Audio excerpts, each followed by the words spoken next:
Affect the universe, control the environment, even time? Scientists have picked up where occult practitioners have left off and sought to solve mysteries that the magicians had long tried to understand.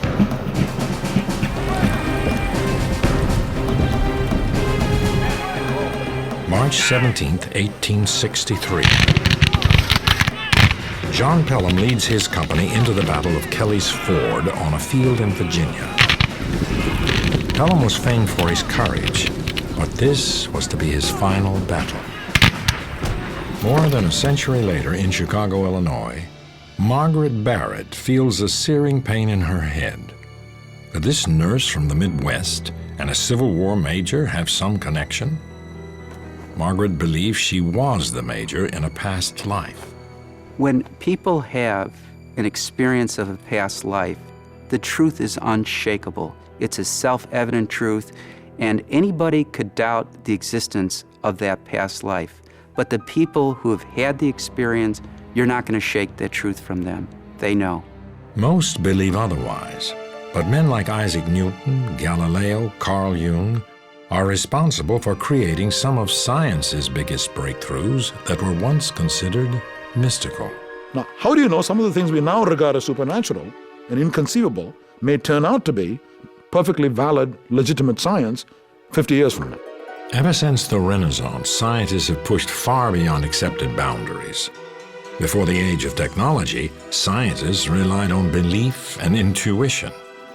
The original occultists believed the universe was a field of consciousness that they could access to decipher the work of the gods. We think we are separate from each other. We're actually just part of one great universe. And that was a kind of core idea that the occult magicians had.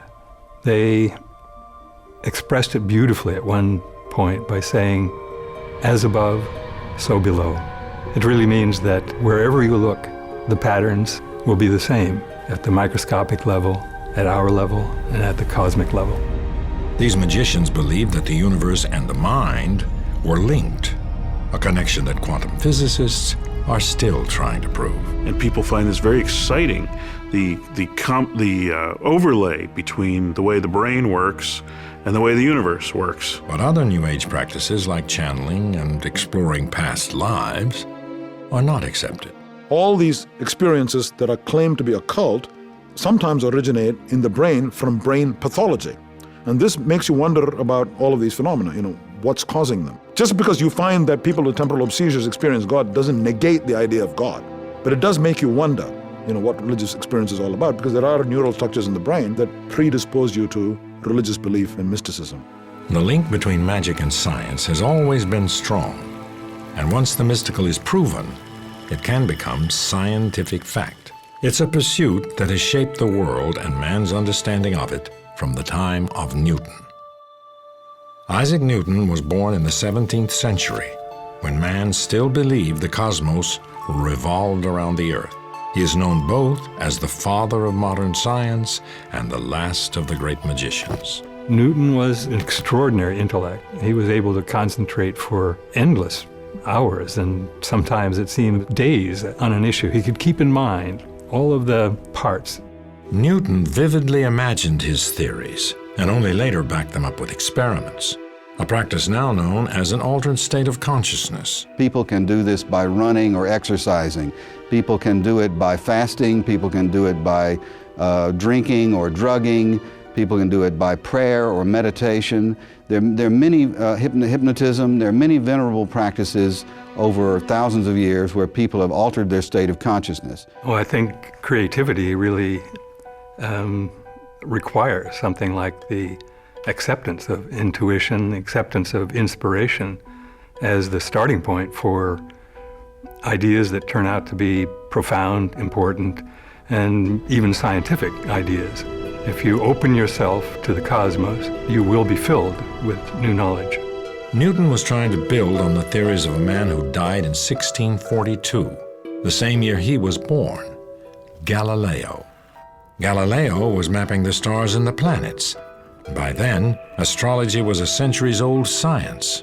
In the ancient mystery schools, let's say Egyptians as well as Pythagoreans, their aim would have been to connect to the gods and implore them to do something, and then the gods, being powerful, would do the thing. Galileo was not trying to contact the gods. He was trying to explain their work. During the Renaissance, scientists followed the teachings of Aristotle. The work of this 3rd century BC Greek were the theories accepted by the Catholic Church. The idea of motion was extremely different from what we presently understand. The notion was that every kind of object or substance had its natural place, with earth at the bottom and then water, air, and fire, and the quintessence that the heavens were made of above that, and that objects tended to remain in their natural places, and that to move them you needed to push on them continuously. He also taught that the Earth was the center of the solar system and that a heavy object would fall faster than a lighter one. These were accepted truths until Galileo. Galileo confirmed that the Earth revolved around the sun. Aristotle believed that matter falls because it knows its place in the cosmos. The hand of its creator guides it to return to its place of origin. Galileo's understanding of gravity was much more advanced, and he used scientific method to prove his theories. Aristotle, who was a great thinker, believed that heavy objects fall much faster than light objects. And he needed 5 minutes to test this. All he needed was 5 minutes to go up in a building, take a rock, take a pea, and drop them at the same time. He never did. And the reason is the concept of an experiment is alien to the human mind. But not to Galileo. He did the experiment and found that they fell at the same rate. So this is why we think Galileo was a great genius, because he said, we can ask questions about nature, not have preconceived notions. We can start with an open mind and say, what happens when you drop a big stone on a tiny pea? And lo and behold, he found something counterintuitive, which anybody can test and verify. Galileo thoroughly discredited the sacred Aristotelian worldview of the Church and paid dearly for it. The cardinals of the Inquisition rejected his theories. He kept publishing, and for his efforts, he was found guilty of heresy. Galileo was placed under house arrest in 1633 and spent the rest of his life under the Inquisition's watchful eye. It took 350 years for the Church to admit that they were wrong. By then, Newton had confirmed Galileo's conclusions. Isaac Newton was fascinating. He was born on Christmas Day. He was a widow's son.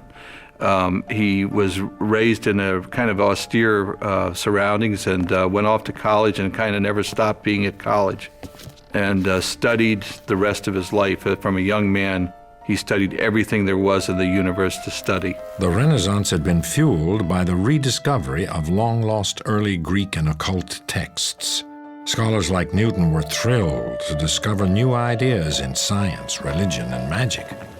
Newton was not only a scientist, he was an avowed alchemist. Most of the brilliant people in history, and Isaac Newton was one of them, went into alchemy, went into various occult pursuits because they wanted to find out how things work, and they were willing to go as far as they needed to satisfy their inquisitive minds. In Newton's time, there was no hard distinction between magic, spirituality, and science. Scientists used any method to expand their knowledge.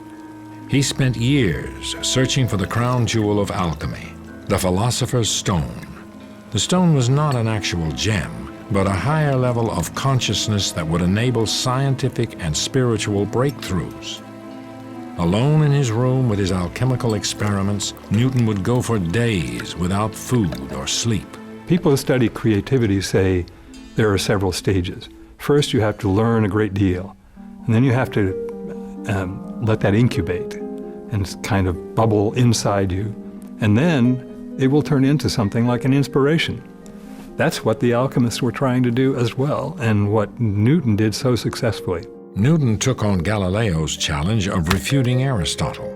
When he applied his mind to Aristotle's theory of falling objects in the orbit of the planets, he made the most important discovery of physics: gravity. It was groundbreaking. When Newton thought about gravity, he had to conceive of the idea that two bodies can attract each other at a distance. And even today, we have trouble figuring out how that happens. I mean, how is it that the sun knows that Jupiter is there? Who knows? The emerging breed of empirical scientists were very uncomfortable with the whole idea that something could affect another object without touching it, without being connected to it in some way. Then we have Newton coming in with this mathematical theory that accounts perfectly for astronomical observations, but it requires there to be a force between these two different objects, and there's nothing in between. So he was basically stuck with action at a distance, no matter how uncomfortable it made him or anybody else. Newton was also the first to discover the properties of light and believed that light was composed of particles. Aristotle's worldview didn't accept the idea of atoms, of indivisible components of objects. But it's clear from, for instance, Newton's writings on light, that he had some definite ideas along those lines, that he thought of light as being a stream of tiny, rapidly moving particles of some sort, corpuscles, as he wrote. In 1687, Newton published his masterwork, Principia, and he became an international sensation. In it, he set down his three laws of motion: the law of inertia, the relationship between force and motion, and his final rule: for every action, there is an equal and opposite reaction. Even though Newton had explained the universe, emotional difficulties would affect his work. The end of the 17th century brought important scientific advancement. Sir Isaac Newton had made an epic contribution to this revolution, but in 1675, he had a nervous breakdown. He had a number of things that happened to him all at once. He became depressed and holed up in his apartment and couldn't be brought out. He had to be dragged out of there by his friends. The legend goes that he had been practicing actual alchemy with chemistry, and that the fumes may have made him somewhat crazy or psychotic. There's all kinds of ways to read that, and he might have had simply a nervous breakdown. Newton never made another scientific breakthrough, but his work would endure. In the 1660s, a specter from the past haunted London: the Black Plague. 70,000 people died. Then the Great Fire. But in the midst of this turmoil, a scientific first. In 1660, an elite group of British scientists formed the Royal Society, history's first organization devoted to the pursuit of science. The Royal Society started out sort of as a smart guys club, where they got together and discussed every conceivable topic that was, probably a little risque, of course, because, at various times England was in the throes of religious clampdowns. The threat of the church did not stop them. Newton himself would lead the Royal Society for 24 years. He is said to have uttered just one sentence during all those meetings. He asked for the window to be opened. But his near mystical focus would inspire another generation to look for the universe within, the human brain. On its surface, a well-tuned machine of neurons and nerves perfectly synchronized for movement, learning, even defense. But there is more to the brain than just electric impulses. This remarkable organ contains people's thoughts, their past. Some would say it holds the soul. Newton's discovery of gravity transformed the way science understood the universe. But another member of the Royal Society, Thomas Willis, was about to overturn Aristotle in a different field: medicine. Willis began the first scientific exploration of the brain and its elusive software, the mind. Thomas Willis was an English physician, and he figured out how to study the brain, which was a tough thing to do because the brain would dissolve in mere hours after death.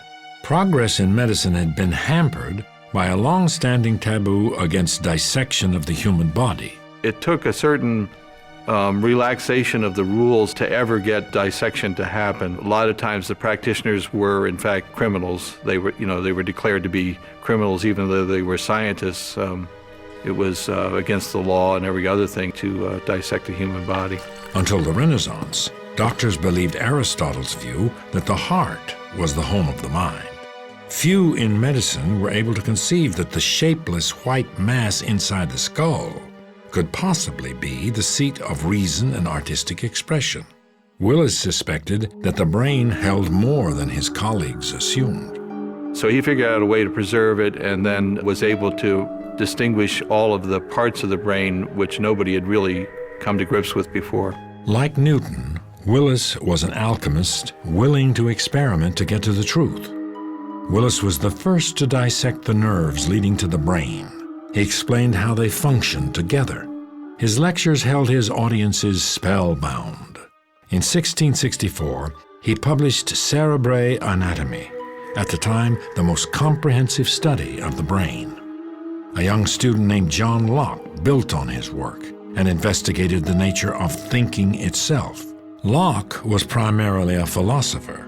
In 1660, he published his Essay Concerning Human Understanding, distancing himself from Aristotle. Locke really challenged the Aristotelian notion that ideas were innate in the human mind, and instead focused on the development of ideas and the developmental process and the ways the brain apprehended the universe. It was really one of the first efforts to describe a neuroscience and what the brain actually does. Neuroscience became a new discipline that is still full of mystery. I think it's true that there's the brain, there are neurons firing, and there's the mind. Okay, but regarding the mind itself, we have barely scratched the surface of how it works. What do you mean by creativity? What do you mean by consciousness? What do you mean by self-awareness? Scientists now understand how much of the brain works inside the skull, but are still trying to discover how the mind can affect the world outside of its casing. In Paris, medical astrologer Franz Anton Mesmer stumbled almost by accident upon hypnosis. At the time, Mesmer was experimenting with magnets as a means of curing illness. Well, Franz Mesmer would have people sit in a tub, and he used magnets with these tubs, and it was often referred to as animal magnetism, which is interesting because magnets have recycled again today, and medical doctors are using electromagnetism as a way of healing. Mesmer first believed that the magnets exerted the invisible force of animal magnetism. Later, he thought that the force emanated from within him, and he abandoned the magnets. In actuality, Mesmer had only rediscovered another lost occult art. The first induced hypnotic performance, recorded on papyrus in a British museum, was given at the court of Khufu in Egypt over 5,000 years ago. Later, seers at the Greek oracle of Delphi used self-hypnosis to foresee the future. Modern hypnosis, as practiced in the United States, begins with Franz Mesmer. But if you go back even further, every culture has a way of going into a trance. It could be using music, it could be using dance, it could be sitting in meditation. His treatment became popular in the 1770s, and Mesmer's fame quickly spread as scores of patients claimed themselves cured through mesmerism. He was able to put people in a trance and suggest to them things that were good, like getting better, like healing. He became famous for that, and they actually had to have a committee of scientists, and that was actually Ben Franklin was one of the committee who tried to decide whether anything about this was real or not. They said, well, mesmerism works, but we think it works because of the imagination. Not some other operative principle. Mesmer was dismissed by many as a quack, but in 1843, London surgeon John Elliotson began using what he called the mesmerizing coma to perform major surgery without pain. Anesthesia had yet to be invented, and Elliotson's technique resulted in more than 300 successful operations. Mesmer's influence was short-lived. With the discovery of ether, hypnosis was once again dismissed by traditional medicine. So rather than pick up on the idea that our beliefs can help us heal and help us recover, it discounted the work of Mesmer. But he had laid the foundation for modern hypnosis, a practice that is now accepted as a form of treatment by the medical establishment. Hypnosis relies on suggestibility, imagination. Our bodies can't distinguish between a real and imagined experience. For example, there was a recent study done with anger and heart disease. How researchers got people angry is they had them imagine situations that made them angry. And so just as they imagined themselves angry, their body responded as if they were actually had reason, cause to be angry, and there was a change that they were able to identify. But the real beauty of this experiment was the power of the imagination. Our imaginations can make us angry, or our imaginations can make us happy and peaceful. Whether we're angry or whether we're happy is our choice. An entire field of alternative medicine has developed that utilizes imagining techniques to promote healing. There are over 22 studies done on visualization and cancer healing. 18 of those studies conclusively shows visualization helps fight cancer. It's no surprise. Obviously, the brain regulates our bodily functions. So if you could influence the brain, either through meditation, through developing certain frequencies of brain waves, through introducing images and ideas, of course you're going to be able to have an effect on the materiality of disease and the efficacy of medicine. Scientists have thoroughly studied the phenomenon, but remain unsure why and how it works. There are two criteria when you encounter a new phenomenon. One is, does it fit the big picture of what we know in science or about the mind, right? Two is it repeatable? Hypnosis is rejected for the first reason, which is not a good reason to reject something. Namely, how does it fit into what we understand about the brain and mind? What is this hypnosis business? How can you enter somebody else's mind and make him wiggle his hand or do silly things? It doesn't make any sense. Reject it. But the second criterion, repeatability, it's very repeatable. You can do it on hundreds of people. And that's been staring at us for over 100 years. We know it's a perfectly valid, legitimate phenomenon. We just don't have an explanation for it. Before Mesmer, doctors had struggled for centuries to understand the problems they saw in their patients that could not be explained with existing medical science. Conditions like insanity and hysteria were treated using a vast array of misguided cures, from leeches to exorcisms. Things like what we now call schizophrenia or depression, those kinds of things looked like some kind of infection by demons. No one ever thought the brain could be their source. Locke's essay on human understanding gave rise to a new science, psychology. In 1885, a 29-year-old Viennese doctor named Sigmund Freud was struggling to cure the hysteria he encountered in many of his female patients. Freud had begun his medical career researching the nervous system, but nothing in accepted science could help his patients. In 1885, humanity was on the move. Carl Benz has created the first gasoline-powered vehicle. But Dr. Sigmund Freud was running into a brick wall, trying to help solve the emotional problems of his patients. Then he tried hypnosis. He put his patients under and found that they remembered past traumas. Physicists had recently developed a new understanding about energy, that it could not be destroyed, only transformed. Freud was inspired by their work. He was brilliant, he was opinionated, and he was a pretty good learner. So he was looking around and he saw the systemized knowledge that was coming into force in what was called natural science, eventually became physics. He just lifted those metaphors out, put them into the psyche.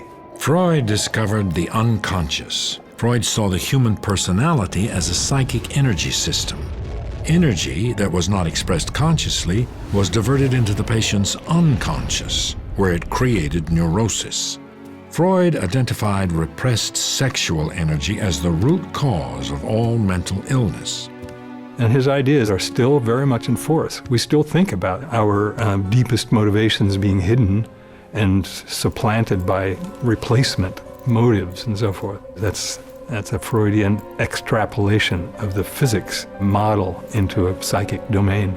Freud invented psychoanalysis as a method for releasing the sexual traumas buried in the unconscious. This was the new frontier of the study of consciousness. And though much of Freud's work would eventually fall out of favor, his work provided the foundation for modern psychology. The conservative Freud would never have identified himself as an occultist, but one of his followers would prove to be both a pioneer in the field and an occult practitioner. He wanted to know everything about everything. He read everything. He traveled to Africa. He traveled to India. He traveled to America. He was somebody who had a voracious appetite for experience and for trying to understand the psyche in all times and places and all locations on the globe. Karl Yune was born 10 years before Freud invented psychoanalysis. The son of a minister, Jung conducted experiments in spiritualism. He became a psychologist to explore the dimensions of the mind, but never lost his lifelong fascination with the occult. His hero, Freud, became both a mentor and his nemesis. He didn't meet Freud until 1907, and when they met, they spoke for 13 hours straight. And one of the things that came up was the occult. Jung had been a defender of Freud's sexual theory of hysteria before they met. He'd been a public defender of that, but he didn't believe the sexual theory explained everything. And when he sat with Freud during this 13-hour thing, Freud got a very, very serious expression on his face and looked at Jung and said, you must promise me one thing, dear son. You must promise never to abandon the sexual theory and make of it a dogma and unshakable bulwark against the black tide of mud. And then he hesitated and said, of occultism. Jung refused to believe that sexual repression explained everything, and he was not about to give up the occult. But Freud made certain that Jung paid a price. Jung was, at the time of his break with Freud, he was president of the International Psychoanalytical Association. And Freud did not want to leave Jung in charge of the whole shop. And so behind the scenes, in what you might call an occult practice, he formed a little committee, and he gave each one of them a little signet ring, and he swore them all to secrecy, and they began to plot in a kind of conspiratorial way about how to get rid of Karl Yune. After the break with Freud, Jung spiraled into a 6-year depression. He retreated to his country house in Bollingen. Like Newton so many centuries before, he went in search of his own philosopher's stone. Jung constructed a tower at Bollingen, and he built it in some sense by his own hand, and he carved various kinds of stones out there with mystical figures on them, and he cooked on a primitive little stove with wood there. He chopped wood outside. He went down to the lake. He slept on a cot. It was a kind of retreat where he could go and introvert and have his own psychological experiences. He struggled with his own depression and emerged with a new kind of psychology, one that was steeped in mystic thought. He used tarot cards, he used astrology, but more importantly, whether it be tarot cards or astrology, Karl Jung believed in the intuition.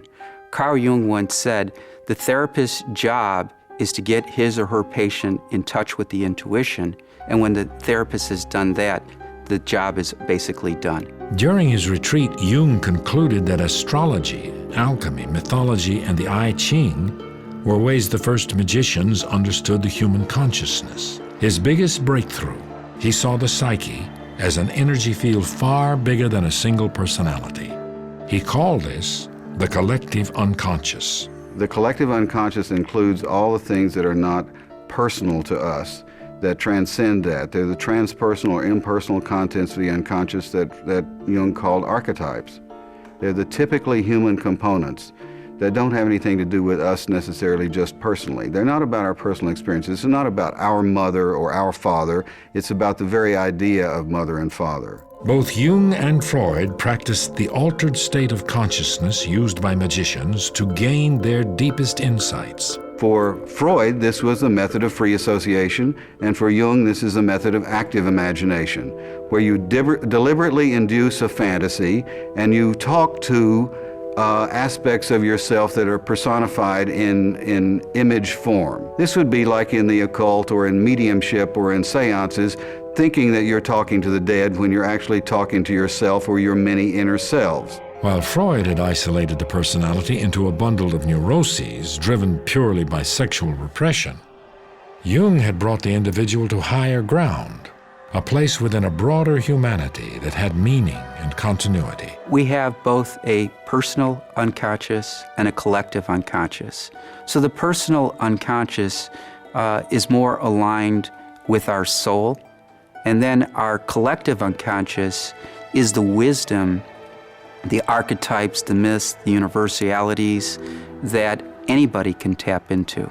So we all have our own personal path that we're on, and we all have a collective path. Jung's ideas have inspired many New Age practices. Channeling might possibly come from something like Jung's collective unconscious.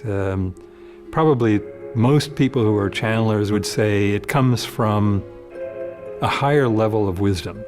And maybe it's the same thing. It certainly is a related kind of concept to the collective unconscious. But the typical presentation is as if there's some being, a departed soul, or maybe a group of them who now exist in some other dimension, but have chosen to help us out by channeling some of their wisdom through one of your friends or neighbors. In Jung's work, dreams could yield valuable insights.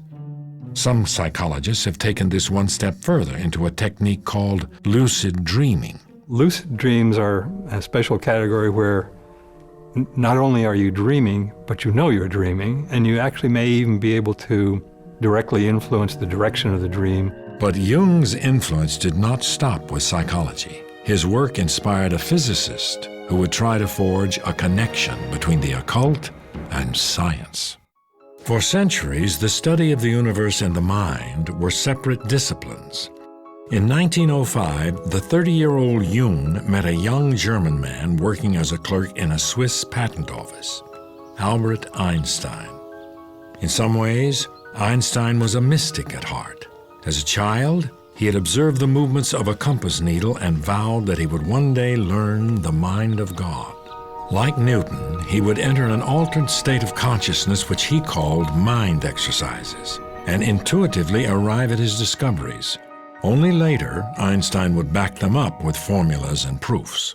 That year, Einstein published 5 papers of new physics in the journal Annalen der Physik, theories that rewrote the rules of the universe. In it, he posed his theory of relativity, which held that time and space are relative, changing concepts, not absolutes. Newton developed these wonderful things, the laws of motion and gravity and so on, which appeared to be just like clockwork. And it made everybody pretty happy, even though it was revolutionary at its time, because they discovered that the universe was a big giant clock and it all worked in an orderly way. Einstein came along and said, well, yeah, that could be true, but also it's relative. And it turned it all upside down again. In Einstein's autobiographical notes, he would ask Newton for forgiveness for revolutionizing the science of physics. Einstein had finally solved a contradiction Newton had observed an age ago in the behavior of light, that it acted like a wave, but sometimes like a particle. And in the process, he finally proved Newton's intuition about the existence of atoms. The photoelectric effect, as it's called. If you shine a bright light onto a piece of metal, it'll knock electrons loose. And the wave theory was simply not accounting for the details of how that happened. Then came Einstein in 1905 and was able to account for the photoelectric effect perfectly by saying that when light interacts with the metal, it comes in discrete bundles of energy that depend only on the frequency of the light and not its intensity. So it's still a wave. I mean, frequency is fundamentally a wave concept, but it's acting like a particle. Years later, Jung reported that Einstein's genius had influenced his entire body of intellectual work. And Einstein's photoelectric theory laid the foundation for the later contradictions of the subatomic world, quantum physics. Consciousness appeared to affect the universe. Einstein had a very strong, basically philosophical conviction that a theory of physics should be complete, that if you know everything there is to know about a system, you can predict everything that it will do thenceforward. In quantum physics, there is no absolute. Everything changes according to observation. Einstein famously said that God does not play dice with the universe, and he repeated this often enough that one of his colleagues, the attribution varies, told him, "Would you stop telling God what to do?" Einstein rejected quantum physics, but quantum physics could not be ignored, and the concepts of the occult would help some understand this uncharted territory. To the new breed of quantum physicists, the mind itself played an integral role. How matter behaved depended completely on the observer. The idea that physics, or that the physical reality is somehow a construct of the mind or is dependent on it, is certainly one of the ways that you can interpret quantum mechanics. And this is one of the reasons there's so much argument generated, because some people really like that idea and some people really hate it.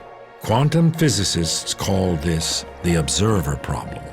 If only conscious beings can be observers, then we're intimately hooked in to the very existence of reality. Without us, there would just be this expanding superposition of possibilities with nothing definite ever actually happening. 15 years after Einstein published his groundbreaking papers, Wolfgang Pauli, barely out of his teens, wrote a brilliant exposition of Einstein's relativity theory. The two pioneers of quantum mechanics, Max Born and Niels Bohr, encouraged Pauli to join their field. These mind-numbing problems became Wolfgang Pauli's obsession. Though a difficult and troubled man, Pauli was a master of intention. Other scientists called it the Pauli effect. His colleagues in the experimental laboratories in physics said, please stay away, because sure as he would arrive in the laboratory, all the experiments would stop working. They even claimed that if Pauli went by the town in a train, that the experiments would stop working. He, like many of the others we think of as great scientists, was consummate intender. He could intend what was about to happen, and it would happen in a certain sense. He was one of the most creative figures in quantum mechanics because of that. Pauli, like Newton, fell deep into this work, and eventually he had a mental collapse. In 1948, he went to the newly created C.G. Jung Institute to seek help from the now famous psychologist. As he walked into the room, the Pauli effect occurred. A vase suddenly fell to the floor. Both men would later say that when the vase shattered, they recognized their destiny. Together, they would try to comprehend the universe using both physics and psychology. Pauli became one of the great contributors to the development of quantum physics, partly because of the intuitions that were fed, at least in part, by that kind of collaboration with a great intuitive thinker in a completely different domain, Karl Yune. And similarly, Jung understood much more and was able to express more usefully the kinds of things that he knew because of Pauli's contributions. The incident itself led them to develop the concept of synchronicity, where two supposedly random events collide to create meaning. Synchronicity, as Jung defines it, is a correspondence between an inner psychic state, psychological state, and some external event. The correspondence having a high degree of improbability, so that it appears random or accidental or merely coincidental or merely chance. Jung and Pauli combined their brilliance and intuition and arrived at a theory of the universe.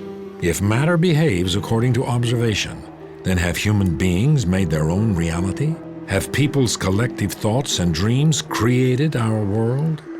It's a notion that many scientists reject, but it echoes the occult. The ancient occultists' idea of a latent consciousness that's pervading the whole world would make some of the interpretations of quantum mechanics a great deal simpler, because if consciousness is essential to the act of observation, to bringing a definite reality, out of these quantum clouds of probability, life in some ways gets simpler if there are other sources of consciousness out there besides just us. The latest attempts to produce Einstein's unified field theory is string theory, which marries Newton's physics to quantum physics in a new theory of gravity. String theorists believe that at the smallest level imaginable, all matter is made up of vibrating strings. Those differences in observations in quantum physics are not due to the unconscious creating the universe, rather due to tiny variations in vibrations. String theory unifies the small and the large. We have Einstein's theory of general relativity, which is a theory of the gravitational force, and it works very well at explaining the large scale of the universe. We have quantum mechanics, which is the theory of the very small, and it also works extremely well. The trouble is these theories are not compatible. You cannot construct a theory of quantum gravity by any of the conventional approaches. String theory looks extremely promising in that regard because it is innately a quantum theory. If true, it implies a fascinating realm of parallel universes and multiple dimensions. The way string theory does an elegant thing is that it says, okay, there are these tiny little things called strings, and they make up all other particles that there are in the whole universe. And these strings are really just energy. And therefore, we've now gotten down to the very, very tiniest particle or element of what there is. And then since they're all just energy, we can think of ourselves as merely energy, which would be very satisfying for many people. There's a religious way to see that, and there's a chemical way and a physical way to see that. But these theories may never be proven. Scientists have affected our world with work that has at first appeared magical. In 1895, Conrad Röntgen was experimenting with cathode rays when he noticed a green glow on a painted screen on his workbench. But the cathode ray tube was covered with black paper, which meant that these invisible rays passed through a solid. Experimenting further, he discovered that the rays could pass through skin, revealing the bones of his wife's hand. Imagine people's reaction to that. Imagine somebody told you, here's a table, and there's a drawer, and then inside it, there's some film, and I'm going to pass these mysterious rays through your hand, and you see your bones. Now, people would say that's supernatural, that's occult. In fact, nobody believed him. And he said, I'm not going to publish this in a scientific journal because it sounds almost occult. So in fact, I'm going to publish it in a newspaper. So he published it in his wife's hand in a newspaper, and you could see the bones of a hand, and it made history overnight. Röntgen's work could have easily been dismissed. Put yourself back at that time. Here are people talking about physics and balls moving, light and this and that, and somebody publishes a paper saying there are these rays that go through your hand, which is opaque, and show the skeleton, the bones of your hand. You'd have said, this is garbage. This is occult. Okay? But it turned out it's not occult, it's a real phenomenon. But the difference is it was immediately repeated by 1,000 laboratories all over the world. Will other occult beliefs become proven science? Originally from England, Margaret Barrett had little knowledge of the Civil War, but felt drawn to study it. One day she happened upon a picture of John Pelham and noticed a striking resemblance. The gallant Pelham, as he was known, was killed by a Union shell at the age of 24. Does he live on in Margaret? Margaret suffers from chronic migraines. She's had brain surgery for what I believe is the same injury that John Pelham died from. John Pelham died when a shell exploded in the back of his head and pressed in his skull. And Margaret has had the same problem through which she's had brain surgery. So what is to be made of Margaret's belief in the apparent connection between Pelham's death and her condition? When I do a past life regression, the first thing I do is try and create a bridge. The bridge is some connection from the current life to a past life. It could be a fear, a phobia, it could be a job, a relationship. It really doesn't matter. Sometimes even he had dreams turn into be bridges into the past life. So once I do a thorough history, then I start to hypnotize a person. So what we try and do with a past life regression is help people learn from their previous lives so they don't make the same mistakes in their current life. Are we left with imprints of those who lived before us? We have this action and intelligence at a distance. The thing is, we have to connect to it. We have to be conscious of this possibility. Will discovering past lives someday be as commonplace as X-rays? Most scientists reject the idea.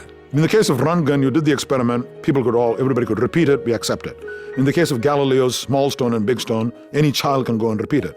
But that's not always true. Let's take velocity of light, and Einstein said it's finite. It took very, very detailed quantitative experiments to prove that was correct. You can't just do it quickly. Maybe some of these phenomena are so elusive and so tiny that it's going to take ages to disprove. But this sounds like a cop-out to me. It just doesn't have a ring of truth. If you can't test a proposition, there's no way of testing it. It's not even part of our knowledge. It's as good as gibberish. Some explain past lives as simple associations. And you say, well, I have seen this before, and yet I couldn't have. How is that possible? Well, maybe it was my previous birth. That's the only way this could have happened. Because there's no way I could have met you, for example, prior to this evening, but I have this distinct feeling of having met you. How is that possible? Oh, maybe it was my previous birth. It's not your previous birth, it's your memory playing tricks on you. Progress has long been achieved by innovators who were willing to go far beyond accepted reality. In an interesting way, it almost seems that the evolution is really a kind of revolution, if you will. You sort of revolve through the same set of ideas, express them in different ways, find new tools for probing more deeply into the core understanding. But ultimately, we're looking at the same picture, the same universe, hopefully refining the understanding a bit, but we're working hand in hand with the ancient magicians. Today, the mind is as mysterious as the universe once was. Will scientists one day discover that human beings create their own reality? We're going to get some very big breakthroughs through science, but it's going to come by science looking at what some might call the occult. There's certain things that I find very interesting in New Age beliefs because I think they make explicit things that science just hasn't gotten to yet. I think everything that we don't have a scientific explanation for today, we will eventually have a scientific explanation for. Only time will tell what breakthroughs are in store at the crossroads of science and the occult.